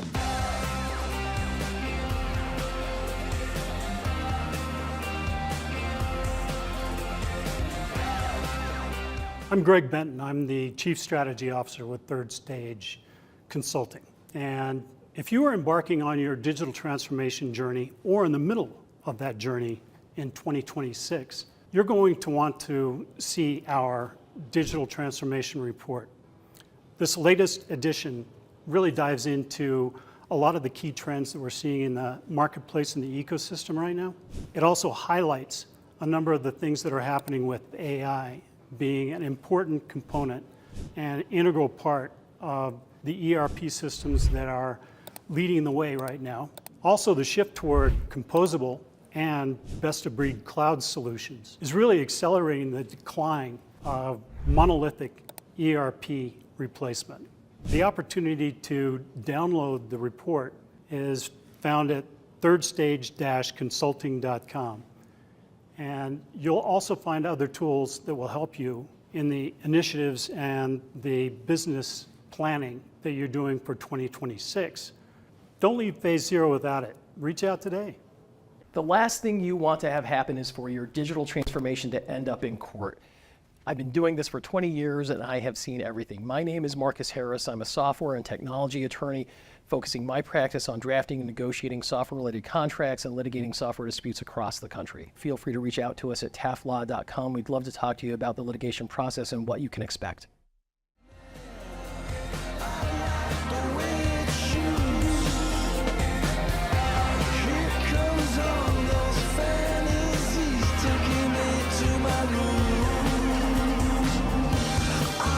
Hello, welcome back to Transformation Ground Control, episode number 284. This is the tech agnostic podcast that covers everything related to digital transformation. My name is Eric Kimmerling. I'm your host. I'm also the CEO of Third Stage Consulting. I've been in this industry for 30 years. And as I have conversations like this, like we're having with Emma right now, I start to feel like a feeling of Groundhog Day, just repeating itself. Same pattern, same mistakes, different technology, different players, but the same patterns of mistakes that we've been seeing here for 30 years or so. And we're going to keep going here with the conversation with Emma. In the Big Four, early in my career, that was a very common statement. Not the leadership rolls downhill, but just shit rolls downhill. But they would say in the context, if you're at the bottom of the rung, you're at the bottom of the organization, so the shit's rolling down to you.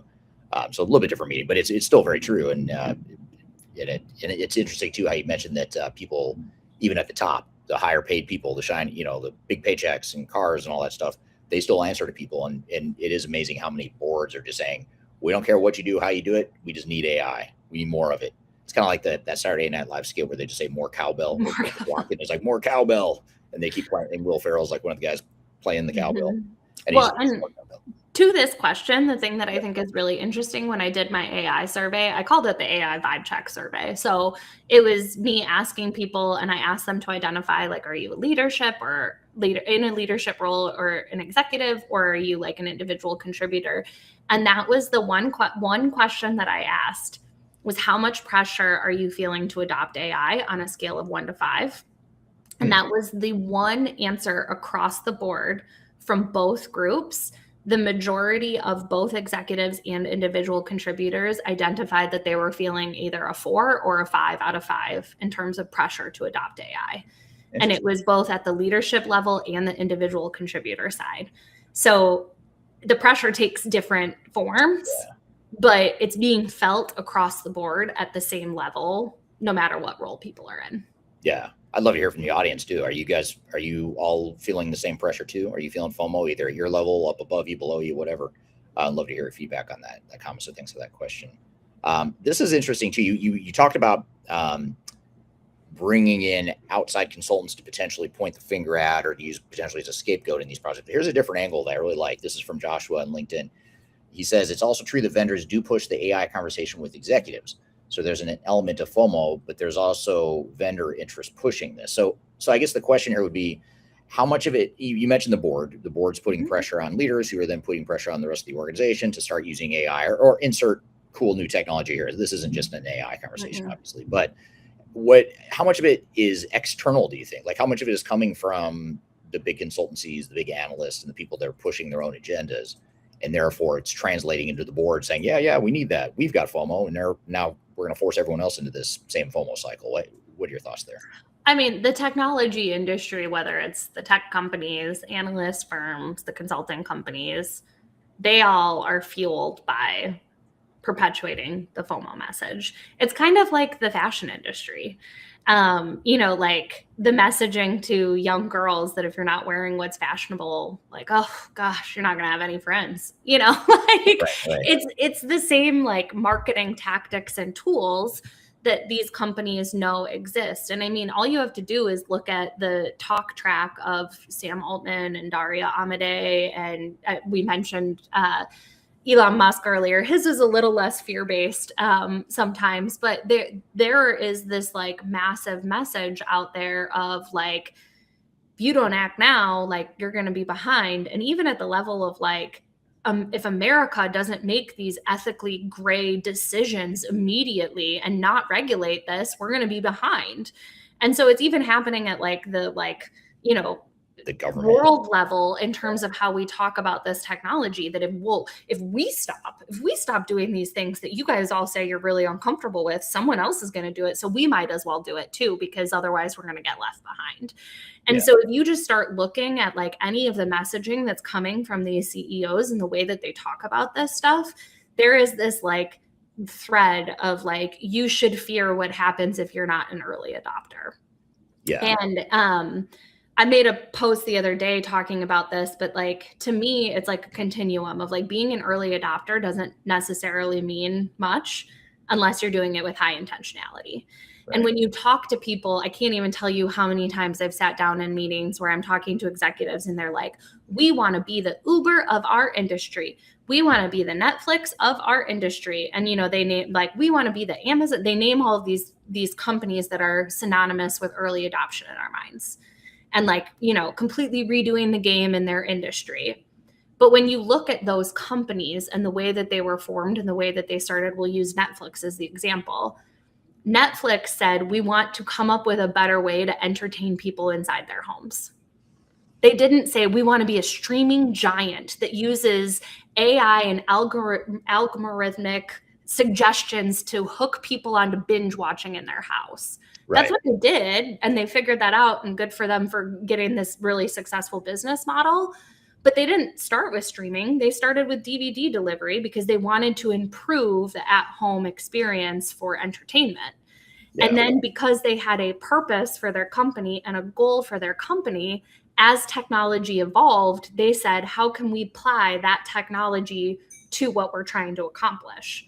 And how do we move as a company to apply that technology back to this purpose? And if you look at the things that they've done over the years and like the evolutions that they've had, it's not just streaming anymore, right? Yeah. Now they're saying, how do we improve the entertainment like at home? Well, now they've got podcasting. They make their own movies. They produce their own shows. They do all of these things that weren't a part of their initial business model, because they've been looking at how do we go back to that purpose. And their innovation isn't always technology driven. Sometimes it's expanding to solve other like desires or wants, not necessarily problems if we're talking about binge watching TV. But like they go back to their purpose as a company. And so they got the benefit of being an early adopter because they had high intentionality alongside that. Whereas if you look at like a company like Apple obviously is synonymous with innovation in a lot of people's minds, but they're usually not the first mover. Right. They just have high intentionality when they do things. And so they still get the benefit of this like thought process of everyone being like, oh man, they're this really great, innovative company that we should model ourselves after, but they're not the first movers often. And Android users will tell you like that they don't have the latest blah, blah, blah that I've got on my phone, but it's because if they're going to do it, they're going to do it right. And so really the defining characteristic of like how much success you get out of using technology comes from like where you are on that continuum of intentionality. as opposed to, are you the first person to move? Yeah. People forget that, they weren't the ones that invented the smartphone. They didn't invent Netflix. A lot of people don't know. I still talk to people that didn't remember or know that they used to have the mail-in DVDs, which at the time was super cool, but it was a business model disruption. It wasn't about chasing technology. It was about chasing a business model that was broken and trying to fix it. So I want to stop and talk about this framework that Emma just gave, because it's the antidote to everything we've been talking about, which is intentionality beats being first. And this is so easy to overlook. Emma talks about the FOMO cycle all the time and how there's this fear of missing out. And it's such a dangerous place to be. I mean, if you're making decisions based on fear, FOMO, vendor mandates, anything that's not related to business purpose and value, that's a problem. Those projects are almost always going to fail. So intentionality beats being first. And executives tell me all the time, we want to be the Uber of our industry, the Netflix of our industry, the Amazon of our industry. This is what Emma was saying. They name the companies we associate with disruption and early adoption. But if you look closely what these companies actually did, and Emma talked about this or touched on this, I want to just dive into a little bit more, but look at what these companies actually did. Netflix didn't start by saying we want to be a streaming giant using algorithmic recommendations to drive binge watching. They started by saying we want a better way to entertain people at home, and they started mailing DVDs to people that were used to having to go to the video store to rent DVDs and pay all these late fees for not returning them on time and whatnot. That was the business. That was the problem statement they were trying to address. The technology came later. So this disruptive, cool technology that Netflix has built had a real purpose. Every time the technology evolved, they could ask a simple question. How does this new capability serve what we've already been trying to do? Streaming served it, original content served it, podcast served it, the purpose stayed fixed. The technology changed around it. And keep in mind, Netflix didn't become who they are today by implementing a big, cool ERP system or an off-the-shelf AI tool. They, in many cases, built their own technology that's proprietary, that gives them a competitive advantage, and it's really hard to replicate. So that's something that companies forget about. They think if I go buy SAP or Microsoft or whatever it is, I could be the next Uber or the next to Netflix. Now, let's look at Apple. Apple is synonymous with innovation, but they're usually not the first mover. And this is a really interesting point from Emma. I always forget about this when I think about Apple, because I do think of them as a really innovative company. But then you stop and think, well, actually, they're usually not the first to market in a lot of things. They didn't invent the smartphone. The smartphone was already around. The BlackBerry and the Palm Pilot were big deals when the iPhone came out, and people thought it was kind of weird that Apple was coming out with the phone. In fact, BlackBerry scoffed at the idea. The executives just laughed it off and thought there's no way Apple's going to succeed in this market, because they came out with a phone that doesn't have a keyboard. And if you've read the articles about BlackBerry, if you've watched the documentary, which I think might be on Netflix, I'm not even sure, but there's a documentary. It's really good. It's just called BlackBerry. It's an awesome. It's not a documentary. It's what do you call it? It's based on reality, but it's reenacted. So it's got real actors, but it's telling the story of BlackBerry. But they essentially laugh it off until they realize, oh crap, this iPhone thing is real and it's taken off. And then they try to play catch up and create something without the keyboard and with just a screen. And by then it was too late. Apple had already taken over the market. Now, of course, you've got Samsung and a bunch of other smartphone providers that are dominating the market along with Apple. So Apple didn't invent the smartphone. They're routinely behind on features that Android users have had for years. But what they have is extreme intentionality. When they do something, they do it deliberately. They do it well. So here's the thing I want to reframe based on what Emma was just saying. And that is that being an early adopter means almost nothing on its own. What determines whether you get the value out of technology is where you sit on the intentionality continuum, not whether or not you moved first. So if you're feeling FOMO right now, that's the escape hatch. You don't have to win the race to adopt. You have to be clearer than everyone else about what you're adopting. And that's a much better game to play. And it's one you can actually win. And so this also goes, by the way, if you're in a situation where you are being forced or nudged or pressured by your software vendor to upgrade to a new cloud solution because they're going to discontinue support for an old system. If that old system is still working really well and it's serving your needs, you've got to really look objectively at, well, is that the best thing for us? I mean, maybe we could live or continue on with the system for a certain amount of time and redeploy those resources elsewhere, or just reinvest in our current system and get more out of it. Even though it's an older system, that's okay. It's not the end of the world. Now, of course, if you're on an old mainframe or you've been on a system that's been outdated for 30 years, yeah, of course, that's the other extreme that you want to avoid. But if you just finished rolling out a new ERP system 5 years ago and your vendor's already telling you it's time to upgrade to the newer one, you've got to stop and ask yourself, what's the point? If there is a point, then do it for sure. I'm not saying don't invest in technology, but just be sure you have a reason for why you're doing it, and that there's real measurable business value behind it. And I think if we do that, that's going to be one of the most important things you can do.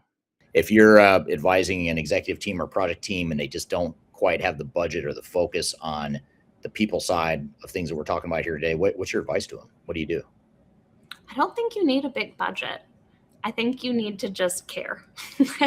Yeah. And I talk about this often. Yeah, I talk about this often. Like, you have to have the purpose. I think I've beat that horse. Hopefully he's not dead yet. But you have to have the purpose and the vision. And then you need to communicate that. And then you have to communicate throughout your implementations. And you have to be willing to get feedback from your team and actually listen to it. You have to be willing to share information that maybe feels like bad information with them so that they have knowledge so they can make decisions off of it. And then you have to actually appreciate the work that people are putting in and acknowledge it and do things to celebrate small wins and let your team know that you see the work and the effort that they're putting into making adoption happen, making the solution happen. And those three things sound so simple and so easy. They don't require a big budget, but it requires you to care. Yeah. And if you can do that, it doesn't solve all of your people problems. It doesn't make everything go away. If you had a budget, I'd say hire somebody with like an organizational change management background to help you. I would say bring in third stage consulting. But at the very minimum, you just have to care and do these things that we know are like foundational to building and maintaining trust in a company. And by doing so, you might actually save money. You might find that you don't need as much technology as you thought you did. And that's where all the wasted money goes, is to the technology. So, well, thank you, Emma. I really appreciate it. And thank you to the audience for the great questions. Some really good conversation there. Enjoy the intersection of AI and people and change management. I especially appreciate this discussion around the nuance of change management at the top. I'm really enjoying lately talking about this topic with clients and with podcast guests, talking about leadership and what can leaders do differently. And Emma did a nice job framing this in a way that hopefully will give you some good advice. Now, we're going to continue this conversation, but more focused on AI and what's going on with AI. And we're going to shift gears and talk to Natalia, who does product management at Oracle within the Oracle Fusion world.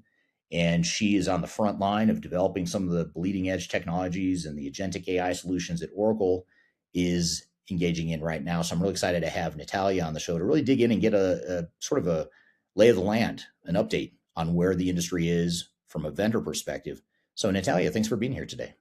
Oh, it's my pleasure. Thank you so much. So I am Natalia Rachelson. I am a Senior Vice President of Product Management for the Fusion Application Suite here at Oracle.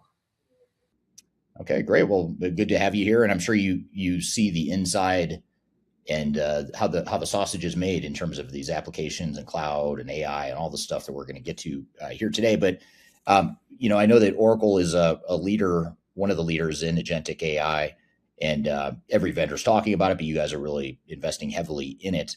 How should business leaders separate the hype from the practical opportunities within agentic AI?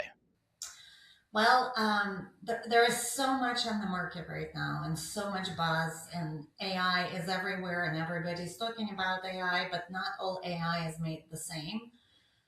What we're seeing happening in the market in general, we have this amazing new technology, but we're applying it to old business processes and sort of old systems. We're trying to bake it in, and because we're baking it in, it's only providing incremental value to our customers. Now, in Oracle's case, our approach is different. We are really rethinking how these next-gen systems should be designed to deliver value that we were never able to deliver to customers previously. And how can we tackle problems that we couldn't automate previously, or it was too complex, too expensive to tackle. So customers just didn't even go that direction in the past. Yeah. So we really see this evolving, and unless you're able to think of new ways in how new systems powered by AI can work. All of this incremental co-pilots, assistants, they're helpful, but they're not really moving the needle. So I would encourage customers to look at solutions where AI can operate within within the system where work happens, where live transactional data resides, where all the security rules reside, where access controls reside, policies, hierarchies, where there is all this context that you can possibly want to be able to make a decision, where AI can make a decision on behalf of the humans, and AI can actually complete work, not just a task that you can do with an AI agent, but a full, it can work against a business objective and deliver a real business outcome. Interesting. So that is where the future is, and that's where things are going to get a lot more interesting from the state that we're at today. Yeah.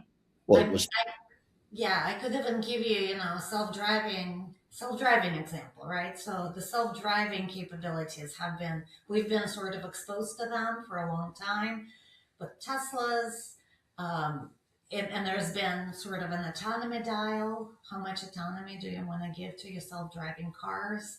And now we have Waymos, and the Waymos are able to operate just like a human would. They have all the sensors, the cameras. They can instantaneously make a decision, right? What if somebody's crossing the street, like out of the blue? What if a person on the bike is approaching and they're not seeing the Waymo? Waymo has to react super quickly. So think of business systems and AI operating within those systems.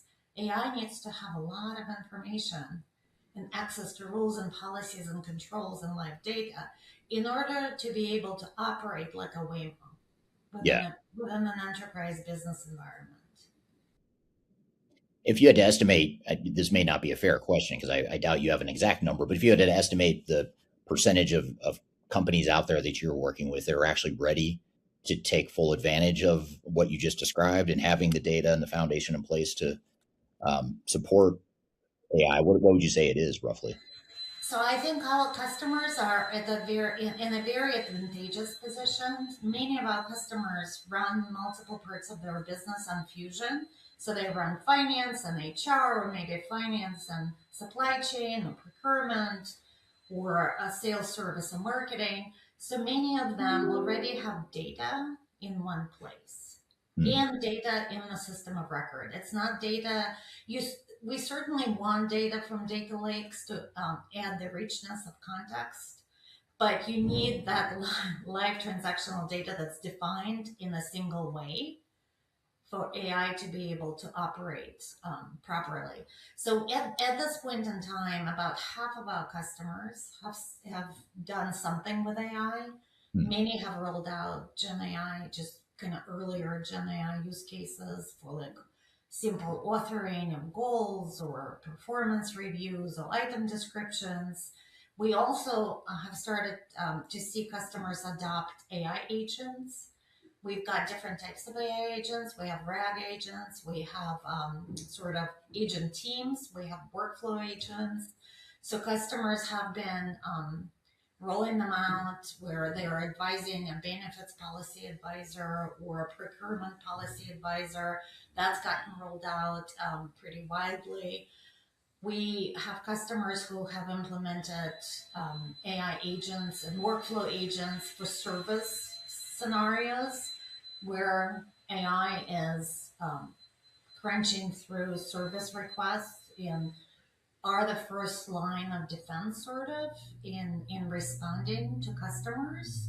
We have seen huge improvements in resolution rates and just the speed with which SRs get attended to and get closed. And certainly for more complex questions, we have talented service people, and our customers have talented service staff to help customers through a more complex scenario. So all of this is underway. All of this is happening.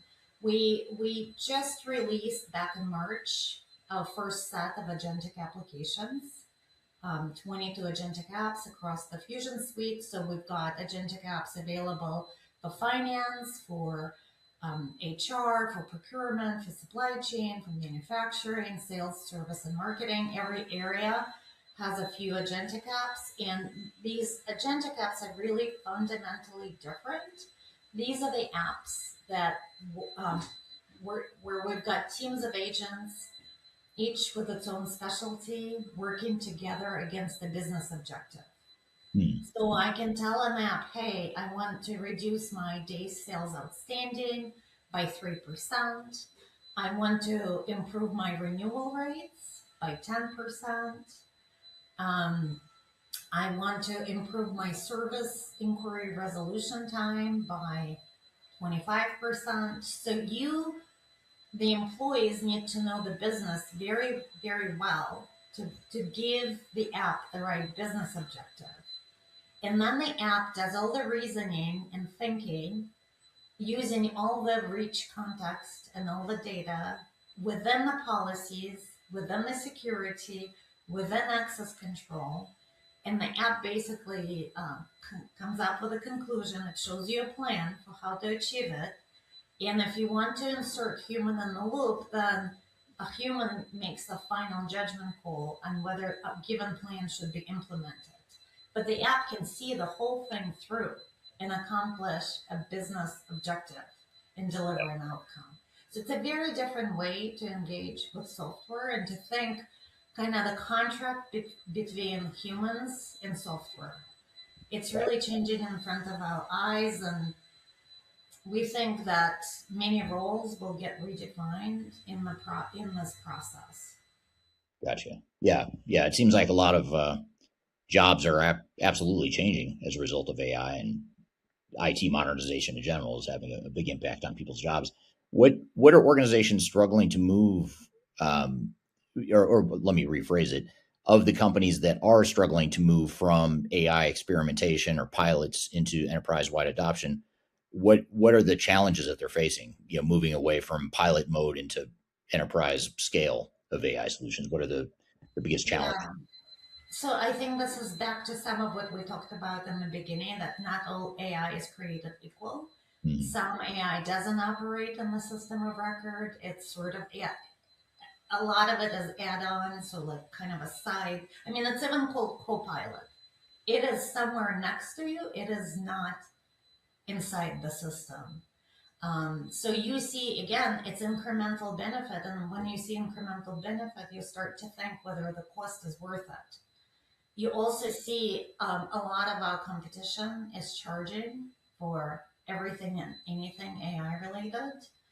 Oracle is unique in a sense where we own the entire stack, and the world's largest LLMs train and inference on our cloud infrastructure.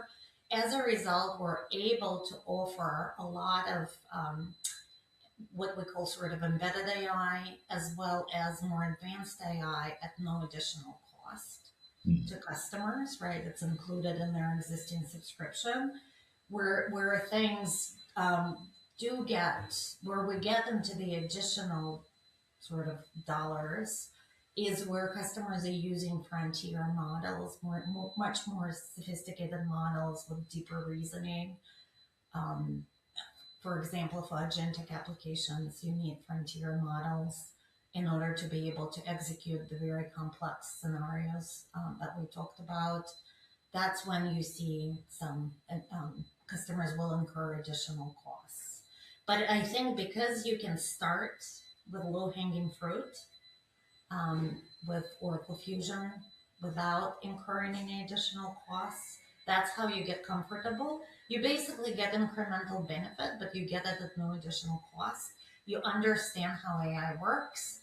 You build what I call the organizational AI muscle, and then you can progress from there. And as you see AI doing the work for you, really executing the work, then you're paying for the outcomes, basically.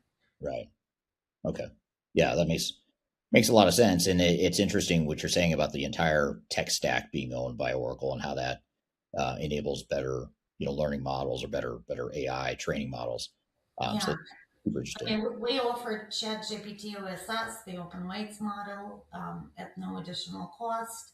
We just made the announcement. I don't know if you saw this morning, we announced that we are welcoming Gemini models into the Fusion environment. Customers will now have direct access to a number of models.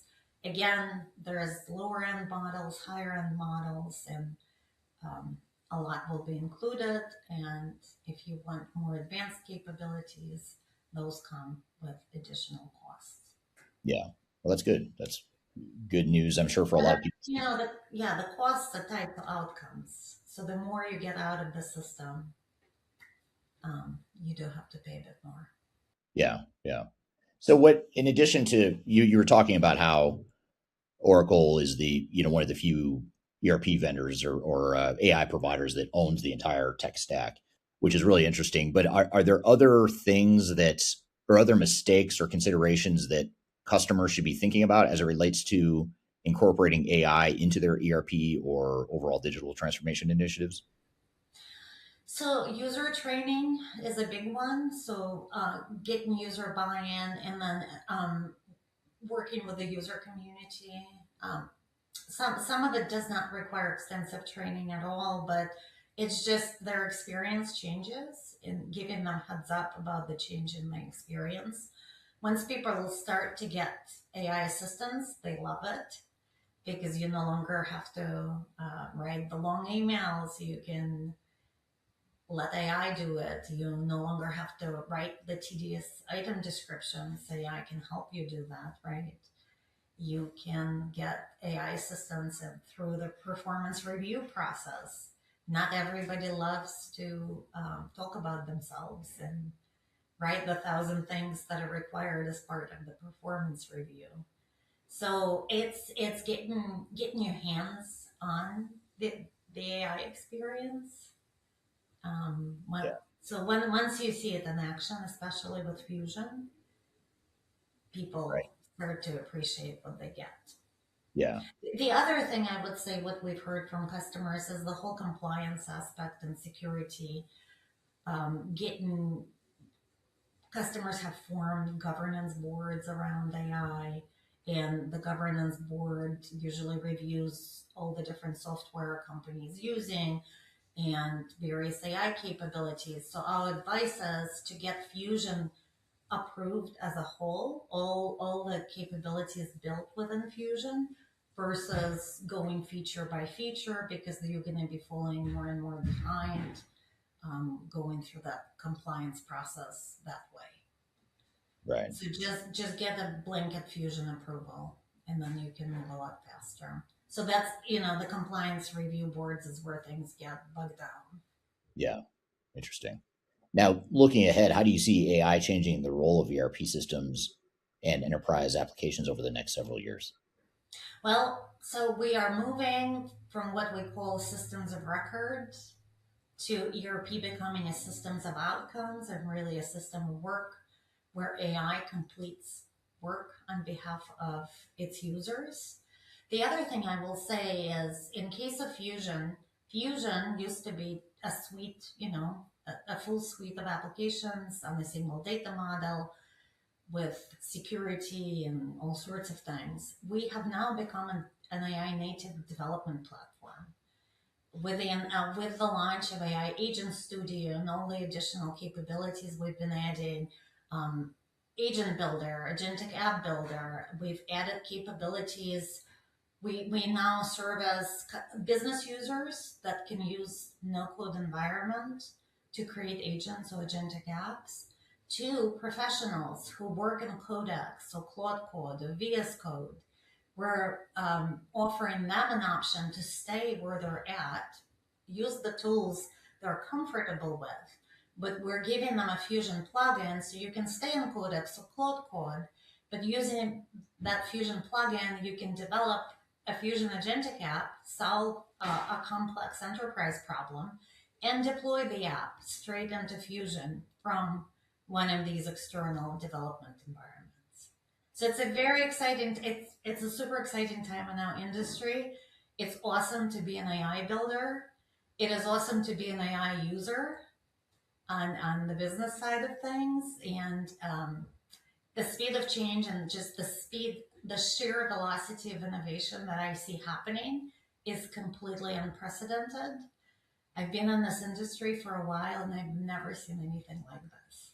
Yeah, I agree with you on that. I totally share that same sentiments, but it's the most fun I've had in this industry, just watching all the changes and all the options that customers have. And speaking of that, I'm sure a lot of customers listening to this, or potential customers listening to this interview, are thinking to themselves, okay, Natalia, that all sounds great. I'm intrigued by it, but I don't know how to get started. I don't know where to go from here. What advice would you give to organizations or leaders that are just beginning their journey to AI, digital transformation in here in 2026? So back to what we just talked about, the speed of change is unprecedented. And if you don't get on the bus or the train, it's leaving the station, you're going to get behind. So our advice is get started with capabilities that are included and embedded. Get comfortable with those capabilities first. Get your org to understand how AI works, what the experience is like, and then just crank up the level of complexity and sophistication of where you want to apply AI.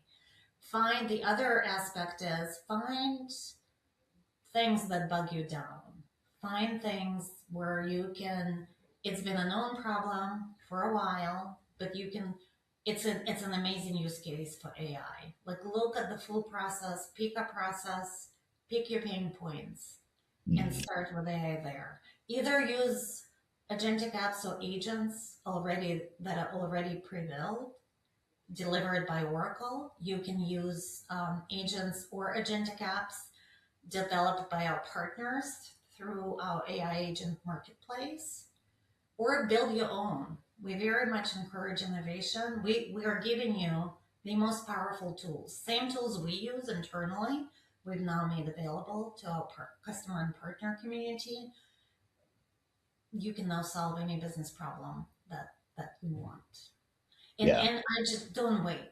I think the biggest point is do not wait, get started, get going. Because it's going so fast, catching up is really hard. And I will say, not just for customers, even within Oracle itself, we have to bring all of our employees up to speed and on board and get everybody to that same level playing field. Yeah. So Yeah. It's an industry challenge. Keeping up with AI, with the pace of AI development. And it'll probably just get harder and harder over time. Things are going to continue going fast, if not faster. And I think starting small is the good news with AI is it's not like ERP or traditional ERP where you almost have to bite off the entire thing. With AI, you can take bits and pieces. You can look at the high value areas first, get your feet wet, get comfortable, build some early wins, and then you can go. Exactly. The beauty is you are not re-implementing anything. You are not starting from scratch. You don't need to rethink everything at once. You pick a business process. You are still running Fusion. You are just using new capabilities, very new capabilities within Fusion. Right. And to see how powerful they are and what you can accomplish. All right. Well, thank you, Natalia. That's super helpful. And I'm actually going to give you a QR code right here. Check the QR code on the screen here. That's going to give you a resource that you can get from Oracle that'll give you some guidance on your agentic AI strategy. So be sure to check it out. There's a QR code on the screen in front of you, or if you're listening to this podcast without video, go to the show notes below and be sure to click on it because there's some great resources that you can get from the Oracle website that'll teach you a little bit more about AI and what to be thinking about as it relates to that. So be sure to check that out. So I want to thank Natalia and Emma for being here today on today's show. Really appreciate them both joining us. You can find new episodes of this show every Wednesday at transformationgroundcontrol.com. And we look forward to seeing you next week. So my name is Eric Kimberling, Third Stage Consulting. Thanks for being here. Have a great week, and we'll see you next week. Take care.